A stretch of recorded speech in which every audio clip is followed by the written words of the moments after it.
তোর মা কই? ওই যে মা রান্না করে। তাইলে আপনার মাসুম বাচ্চার মাথায় হাত রেখে কোন এইবার আপনি আপনার ভোটটা আমাকে দলের মার্কায় দেবেন। আজকের মধ্যে এই পড়াটা শেষ করতে হবে। কালকে বই পড়া ধরতে হবে। তাড়াতাড়ি আসেন। কি ব্যাপার, বাড়িতে কি কেউ নাই?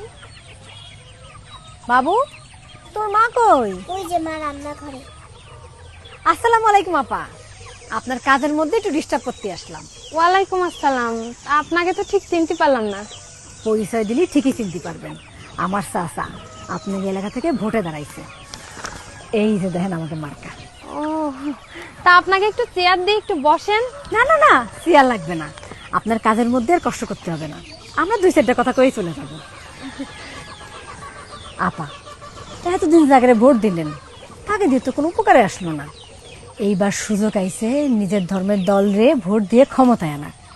একবার আমাকে দল ক্ষমতায় আসতে পারলি দেখবেন চারিদিকে শুধু আল্লাহর রহমত আর রহমত। আপা, আপনি কি চান না আমাকে দেশটা আল্লাহর রহমতে ভরে যাক? তা তো অবশ্যই। তাইলে আপনার মাসুম বাচ্চার মাথায় হাত রেখে কোন এইবার আপনি আপনার ভোটটা আমাকে দলের মার্কায় দেবেন। আপনার এত বড় সাহস, আপনি আমার মেয়ের মাথায় হাত রেখে আমার কসম কাটতে করছেন? আপনি জানেন না যে আল্লাহ ছাড়া আর কারোর নামে কসম কাটা হারাম?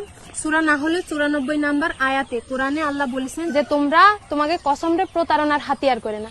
আর আপনারা সামান্য ভোটে জেতার জন্য আমার মাসুম বাচ্চাটারে ব্যবহার করতেছেন, আমারে হারাম শিরক এগুলোর দিকে ঠেলে দিচ্ছেন। মানুষ কি আর আগের মতন বোকা আছে? কি পাইছেনটা কি আপনারা? যান বাড়িতে বেরোয় যান। আরে নেন, যান বাড়িতে বেরোয় যান।